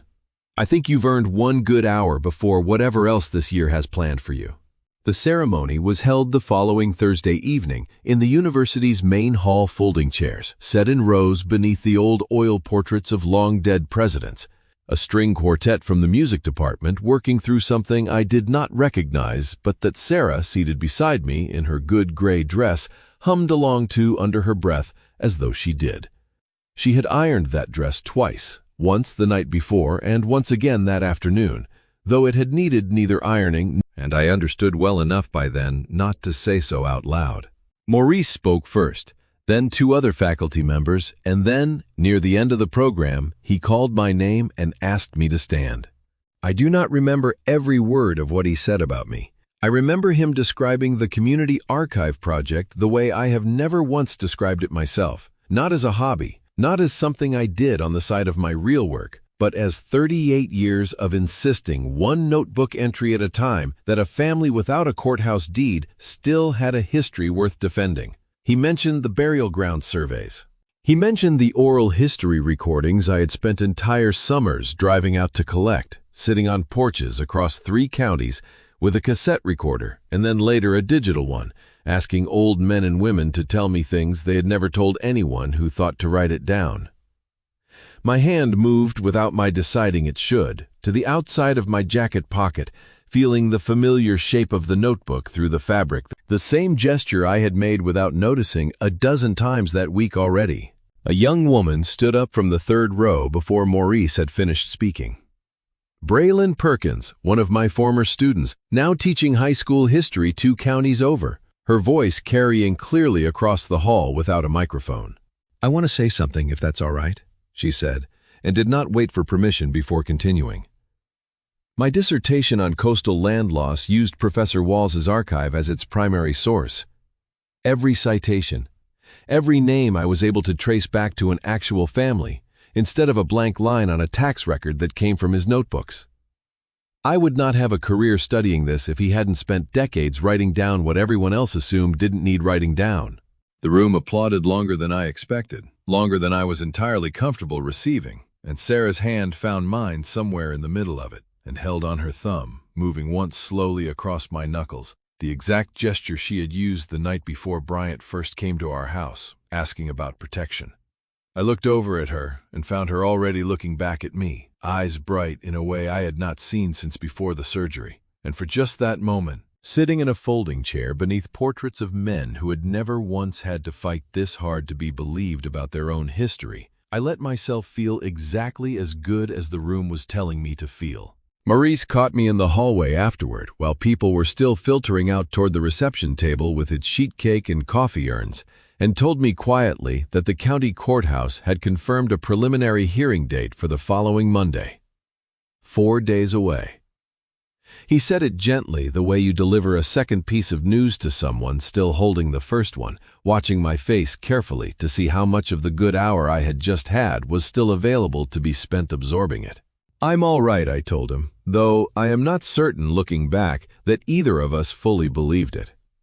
I thanked him for finding out and stood there a moment in the emptying hallway, with my hand still resting, out of habit now more than thought, against the outside of my jacket pocket, the notebook inside it suddenly carrying a different kind of weight than it had carried an hour earlier in that lit hall full of applause. 4 days. I had 4 days to turn 38 years of quiet devotion into something a judge who had never met any of us would find convincing enough to matter. The McIntosh County Courthouse sits on the same square as the clerk's office, an older building with tall windows and ceiling fans that turn slowly overhead regardless of the season, as though the building itself has never fully trusted the modern air conditioning installed sometime in the 80s. Kellen met Sarah and me on the steps at 8:45, dressed in a dark suit I had not seen him wear before, and told us quietly that the judge assigned to the matter, a woman named Sabrina Glass, had a reputation for reading every page of a filing before anyone said a word to her in person, which he considered good news for us, and had said so twice already that morning, the second time sounding slightly more like he was convincing himself than me. We sat on the left side of the courtroom behind a low wooden railing, Sarah's hand resting light on my forearm the whole time we waited, and I watched Bryant and Aurora come in a few minutes later and take seats on the right, Aurora in a dark blue dress I recognized from some holiday years back, her hand tucked into the crook of Bryant's arm in a way that looked, from where I sat, less like affection and more like the particular grip of someone steadying themselves against something. She did not look at me. I did not try to make her. Sarah did once briefly, and whatever passed between mother and daughter in that half-second, I was not close enough to read.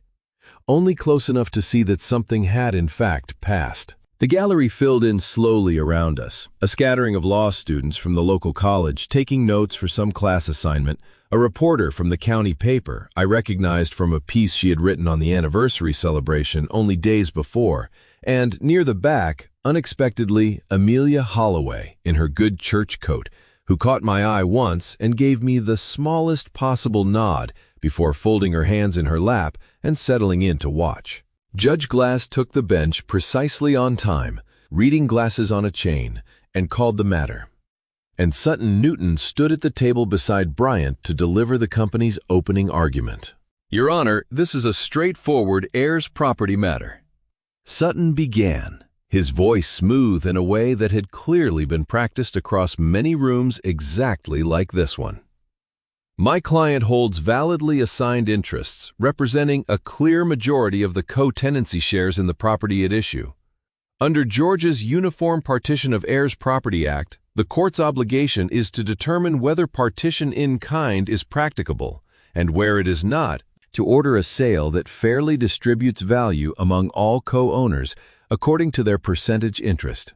Kellen rose beside me, calm, and began laying out our position, the notebook I had handed him that morning sitting closed on the table in front of him, waiting for its moment.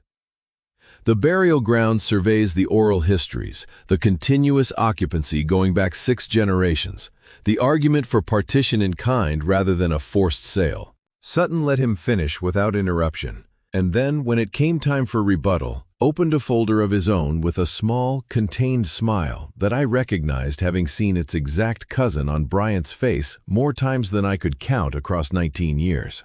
Your Honor, before we proceed further, I'd like to submit a supplemental exhibit received just this past Friday, Sutton said. A signed consent from an additional co-tenant, Mr. Marcus Bettis of Atlanta, assigning his 1/11th interest to my client. This brings the petitioner's controlled share to just over 71% of the total co-tenancy, well past the threshold this court typically finds persuasive toward partition by sale rather than partition in kind. The room went very still. Beside me, I felt Kellen go rigid, his pen, which had been moving steadily across his legal pad, stopping mid-stroke. He turned his head toward me slowly, and the expression on his face was not the composed, reassuring look he had worn on the courthouse steps 40 minutes earlier. It was something closer to the look of a man who has just watched the ground shift slightly beneath a chair he had believed was bolted down. That name had not been in any file either of us had reviewed. Not once in every conversation Kellen and I had had preparing for this exact morning had the name Marcus Bettis of Atlanta come up as anything other than a hypothetical risk a person Amelia had warned me about weeks earlier, in a graveyard, a name on a list of people who might someday be persuaded. He had already been persuaded 3 days before this hearing, and neither Kellen nor I had known it until the exact moment Sutton Newton said it out loud in open court in the same calm, practiced voice he might have used to note the weather, as though 71% of my family's ground had simply always belonged to the number he was reading off a page. I looked past Sutton to the table beside him, where Bryant sat with his hands folded in front of him, not looking at me, not looking at anyone, his jaw set in a way I had learned across the last several months to read as the particular stillness of a man choosing in real time not to feel something he did not yet have room for. Whatever had happened in his chest that night on our front porch had not, it seemed, been enough to stop this. I did not know, sitting there, whether that meant it had not been real or only that it had not yet been strong enough.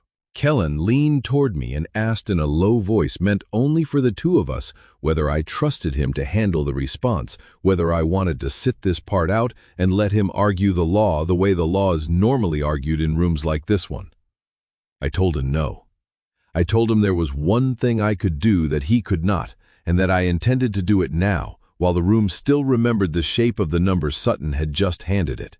Your Honor, Kellen said, rising. My client would like to address the court directly, if the court will permit it. Judge Glass looked at me over the top of her reading glasses for a moment, and particular assessing look of someone who has heard a great many people asked to speak in her courtroom, and has learned to tell fairly quickly which requests are worth the time. Go ahead, Professor Walls, she said, briefly. I stood. My legs held me better than I expected them to, and I walked the short distance to where Kellen directed me, a spot beside our table facing the bench, the leather notebook already out of my jacket pocket and resting in both hands, the cover worn soft at the corners from 38 years of exactly this kind of holding. Your Honor, I said this notebook contains the names of every person buried in my family cemetery on Sapelo Island, along with the dates I was able to confirm through church registries, tax records, and oral histories collected directly from the people who remembered them. I did not begin keeping it for a courtroom. I began keeping it because somebody had to, and because I was the one still standing close enough to the ground to do it. I opened to the first page.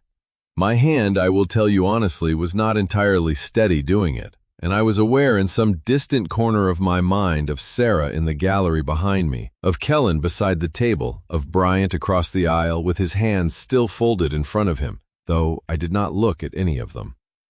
I looked at the page. My voice, when I found it, came out rougher than I intended, on the very first name. Solomon Walls, born approximately 1841, according to the earliest church record I could locate, held in bondage on this land before emancipation and buried on it afterward by his own choosing when he could have gone anywhere else in the country a free man, and chose instead to stay on the only ground he had ever called his own. The room had gone very quiet.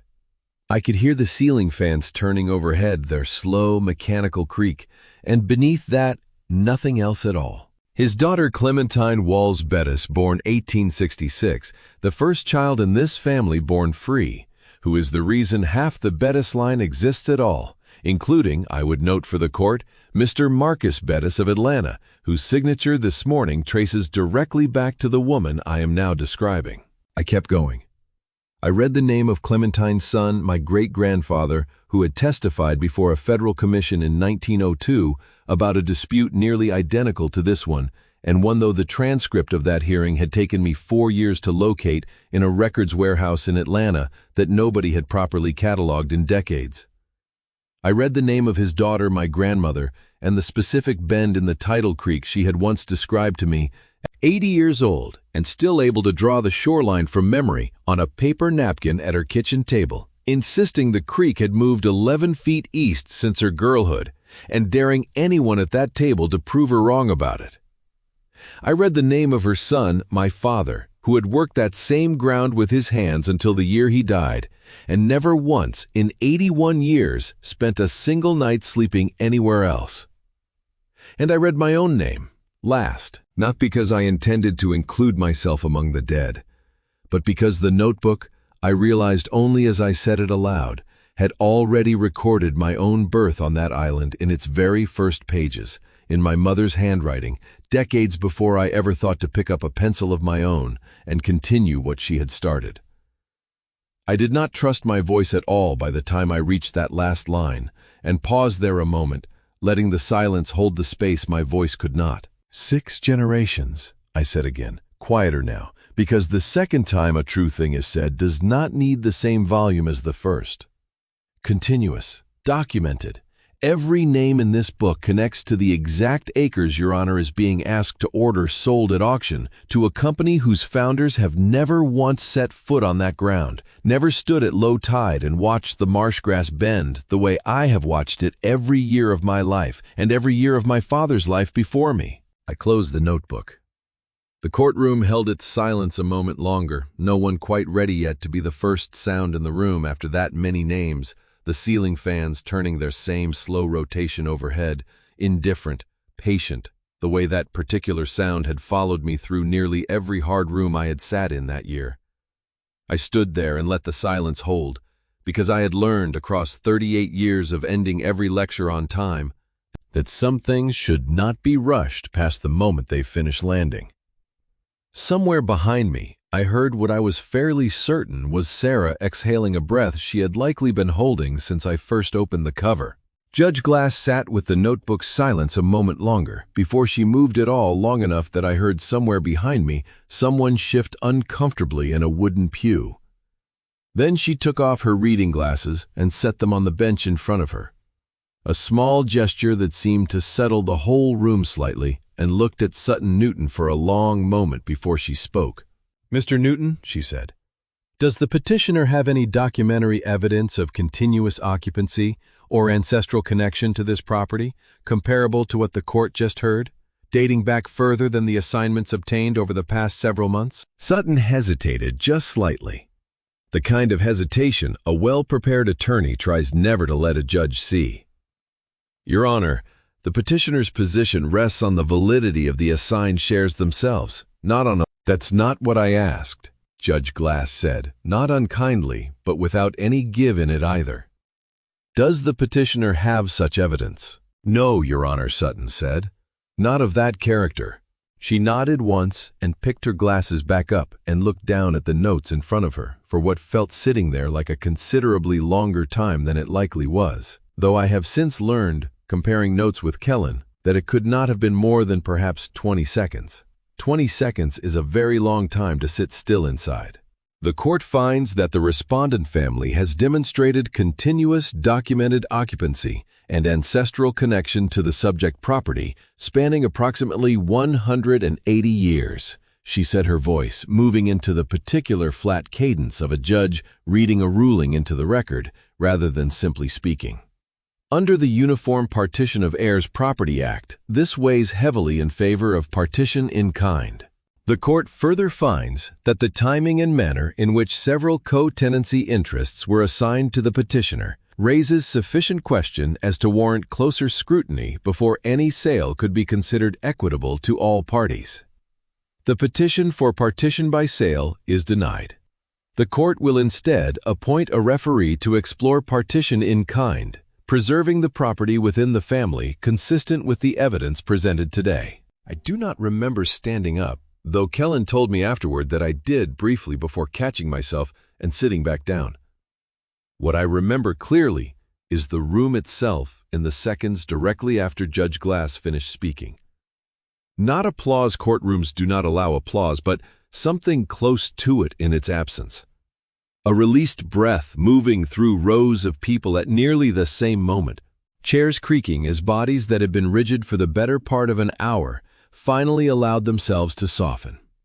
Somewhere behind me a pen dropped and rolled unhurried along the wooden floor, and nobody moved to pick it up for several seconds, as though retrieving it might break whatever fragile thing had just settled over the room. My hand resting on the table in front of me had begun to shake. Not the fine tremor from the clerk's office weeks earlier, but something larger. A full, unsteady trembling I could not immediately will into stillness. I kept it below the edge of the table, out of the judge's sight line, out of Bryant's, out of everyone's except Sarah's, who reached over without a word and covered it with her own hand, pressing down firm and steady until the shaking slowed beneath her palm and eventually, gradually stopped. Across the aisle, Sutton Newton was already gathering his papers with the brisk efficiency of a man moving on to his next case before this one had finished breathing, sliding folders into a leather bag with the particular indifference of someone who had, professionally speaking, lost nothing today that would follow him home. Bryant sat very still beside him, staring at some fixed point on the table, his jaw working slightly, both hands flat against the wood in front of him, as though bracing for a second impact that had not in fact arrived. I could not read from where I sat whether what moved across his face was relief or something closer to grief for a plan he had spent months building around a version of protection that had just been ruled in open court not good enough. Perhaps it was both. I have come to believe since that it usually is both for a man like Bryant, that the two feelings arrive together and take a long while sorting themselves back apart. Aurora sat beside him a moment longer, her hand no longer tucked into his arm, but resting now in her own lap. And then slowly she stood. She did not look at Bryant. She stepped past his knees into the aisle, one hand briefly on the back of the pew for balance, and stood there for a second, facing our side of the courtroom, her expression unreadable at that distance. Somewhere between the composed professional mask I had watched her wear for most of a year and something rawer trying to push up underneath it. Sarah's hand tightened slightly around mine, still resting on the table where the shaking had finally stopped. Neither of us said anything. Aurora began walking toward where we sat, her heels loud against the old wood floor, in a room that had gone once again almost entirely quiet. Every step of it audible, deliberate, the whole courtroom, watching a daughter walk the length of an aisle toward her father, for reasons none of them yet understood, and I sat very still and waited to find out what she intended to do when she arrived.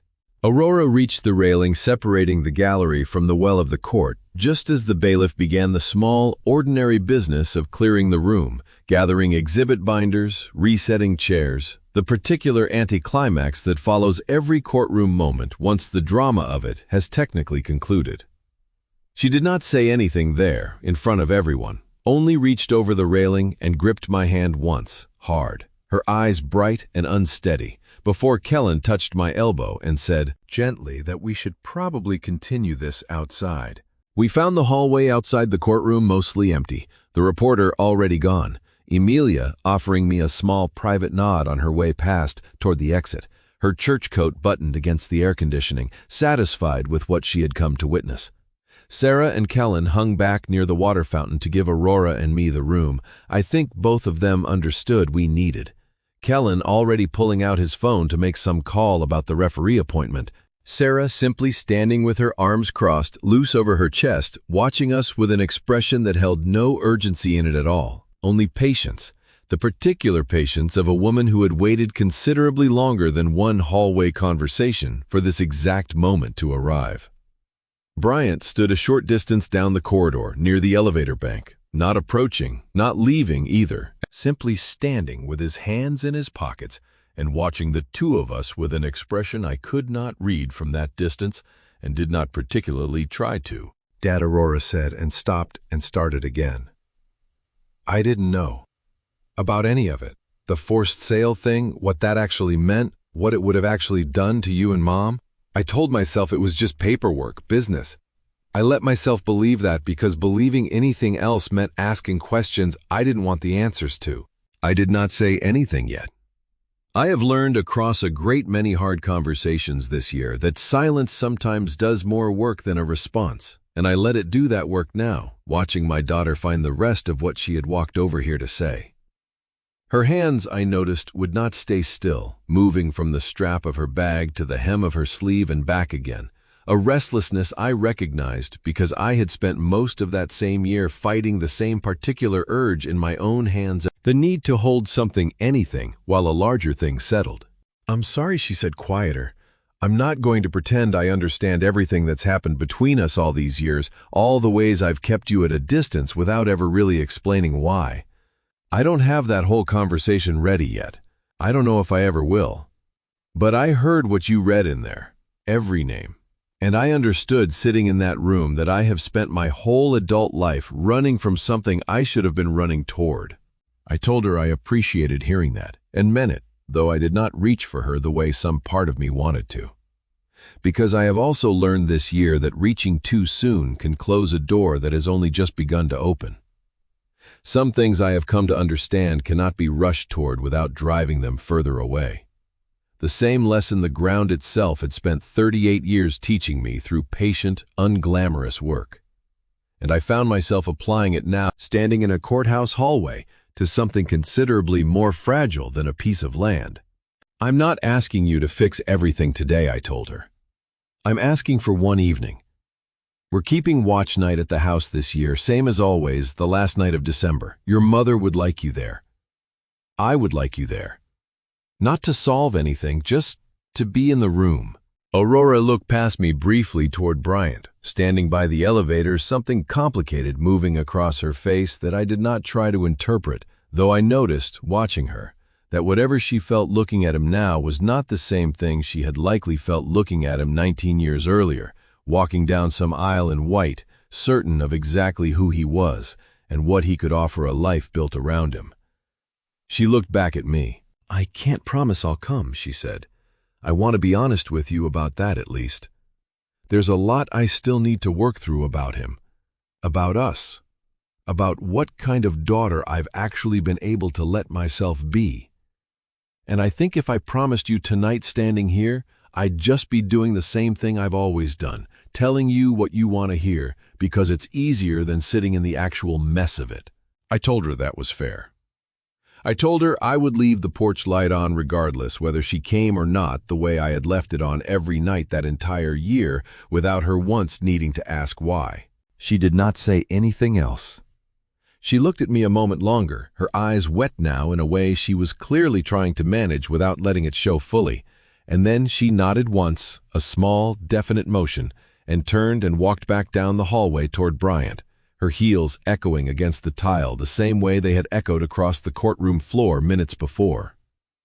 He said something to her I could not hear, his hand hovering near her shoulder without quite landing there, and the two of them stepped into the elevator together without either one looking back toward where I still stood. The doors closed. I stood there a moment longer in the empty hallway, Sarah's footsteps approaching from behind me, unhurried. And I did not know, watching that elevator's numbers count down toward the lobby, whether the nod I had just received was an answer or only a promise to keep considering the question. And some part of me understood that I might not know the difference for a long while yet. Legacy had been staying with us the whole week between Christmas and New Year's, the way she does most years now, ever since Aurora and Bryant decided quietly sometime after the hearing that whatever else was still unresolved between the adults in this family, the granddaughter's relationship with us was not going to be a casualty of it. She sat cross-legged on the living room floor that watch night, 11 years old, the leather notebook open flat across her knees, and asked me, for perhaps the third time that evening, whether her own name was going to go in it someday. When you're ready to keep it, I told her it will be yours to decide what goes in and what stays out. That's how it works. Nobody hands you the whole book finished. You inherit the blank pages along with the full ones. She considered this with the particular seriousness of a child weighing a responsibility she has only just been told is coming, and then asked whether she could start practicing now, just in case. And I told her that seemed like exactly the right instinct to have. She had given me a pen for Christmas, a good one, dark green, with a narrow brass band, purchased, she informed me proudly, with her own allowance money, after months of saving, having apparently overheard at some point that fall one too many stories about the carpenter's pencil and its long history of getting lost between shirt pockets and lecture halls. I had retired that pencil for the evening in her honor, using her pen instead to help her copy up in her own careful 11-year-old handwriting the first few names on a fresh page near the back of the notebook. The beginning of whatever she chooses eventually to add to what 6 generations before her had already written. Sarah moved between the kitchen and the front room all evening, checking the rice and hoppin' john on the stove, the particular dish nobody in this family has ever let a watch night pass without insurance against a hard year and a promise toward a better one. Older than any of us, older than the notebook itself, the house filled slowly with the sounds of a community gathering, the way it gathers every year on this one night. Neighbors from up and down the sand road stopping in and out, someone's cousin tuning a guitar on the porch, voices rising every so often into the opening bars of a hymn before settling back into conversation. Waiting, the way the whole island has waited on this particular night for 160 years, for a watched hour to finally turn over into morning. I was still bent over the notebook, with Legacy guiding her hand through the loop of a capital W when I heard it. Tires on the sand road outside, slow, careful, the particular sound of someone unfamiliar with exactly where the ruts run deepest. I did not look up right away. I have learned this year not to assume too quickly which sound belongs to which hope. Sarah reached the window first, and I heard her breath catch soft before she said my name once, quietly enough that only I heard it over the guitar and the rice pot and Legacy's careful pen strokes. I went to the window. Headlights swung slowly into the yard and settled engine cutting, and after a moment the driver's door opened and Aurora stepped out alone. No one in the passenger seat. Beside her, a small foil-covered dish balanced in both hands, the way a person carries something when they are not entirely certain of their welcome and want their hands full anyway, so there is something to offer before there is anything to say. She stood by the car a moment, looking toward the lit windows of the house, toward the sound of the guitar and the low murmur of neighbors who had known her since she was small enough to be carried on someone's hip through exactly this kind of gathering. People who would ask her no hard questions tonight, only welcome her the way this island has always welcomed its own, regardless of how long they had stayed away or why. Then she started up the walk. I did not go to the door immediately. I stood at the window a moment longer, watching my daughter cross that last stretch of sandy yard alone, and thought about a version of myself 11 months earlier who had believed that if he simply said nothing, held everything, quietly protected the people he loved by never asking the hard question out loud, the ground beneath all of them would stay solid on its own. I had been wrong about that in more ways than the courtroom alone had shown me. But I had also learned across those same 11 months that being wrong about a thing for 38 years does not mean a man cannot start on one particular night doing it differently. Legacy looked up from the notebook. "Is that Mama?" she asked. I told her it was. I opened the door myself before Aurora reached it, and she stopped on the bottom step, the dish still in her hands, her eyes finding mine in the porch light the way they had found mine across a courthouse hallway weeks before, unfinished, uncertain, carrying something that was not quite yet the whole sentence either of us needed. She did not say she was sorry, not fully, not in the complete shape the word deserved. Some things I have come to understand take longer to say than a single night allows, and some doors only need to be walked through at first, not explained.